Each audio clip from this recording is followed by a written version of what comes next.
throat center. This is the center for communication and manifestation within human design. And we're going to start off with gate 31, which is influence. And it has the voice of I lead. Gate 31 is part of collective logical circuitry that links up with identity center gate 7. All the gates in the throat, it's real important to recognize this is where circuitry finally realizes its meaning. This is where it goes from a fuel to the act, through the potential to the possibility, then to the actual thing. Here in the throat center. 31, I lead. The reason it's logical comes off of the Army, gate 7, and it creates the channel of the alpha. And it's the 9-centered way of I lead, and I express that leadership in communion with the other. That's type of elected I lead instead of the authoritarian I lead. And its leadership goes towards whatever logically is going to build the civilization and make everything work right, and have something you can look at into the future to say, oh, this was good leadership or not.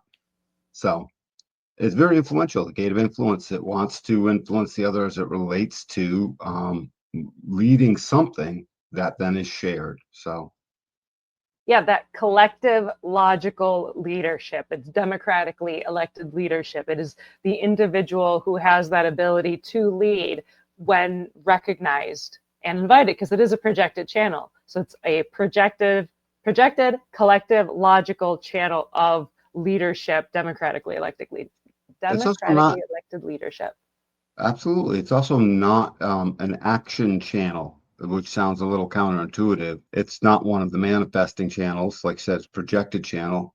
And so it is about articulating and using the voice in what you say and speaking and gathering in that way, and it ends up in action, but itself is not necessarily the action gate. So it can be a little confusing because people have that channel of the alpha. I remember one person I read for, oh, I knew I had the channel of the alpha, and she said something to her boyfriend, and what she was hearing is, I'm the alpha lone wolf dog, and I'm like, that's not what this is. It's an alpha only temporally, for a moment, for an hour, for maybe for quite a while, but and like the chosen alpha, like when you think of like the alpha, the wolf of the pack, it's like that's a whole different level of like splenic instinct, animal instinct stuff happening. We're talking about chosen, recognized, yep. invited, collective leadership.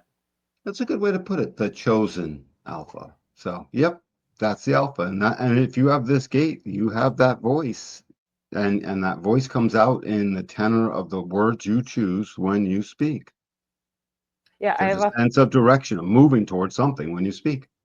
Yeah, because it connects to the identity center. So there's direction coming there. Absolutely. Yeah, I have a friend who has this as like his only hanging gate on an undefined throat center. And he always ends up being oddly elected into these leadership positions, and like, oh, he's going to be the one who saves the day in like this undefined way that like ends up getting there. So it's always kind of funny. Because his words and his language keep leaving the impression with everyone else that might be a good idea. It would just be the natural consequence of this gate. And that's over years of time, right? Because everything about that logical side is they got to be identified with it. They got to repeat. They got to stay at it. There's no motor here. Just the repetition of patterns. Yeah. Or that's a big part of it anyway.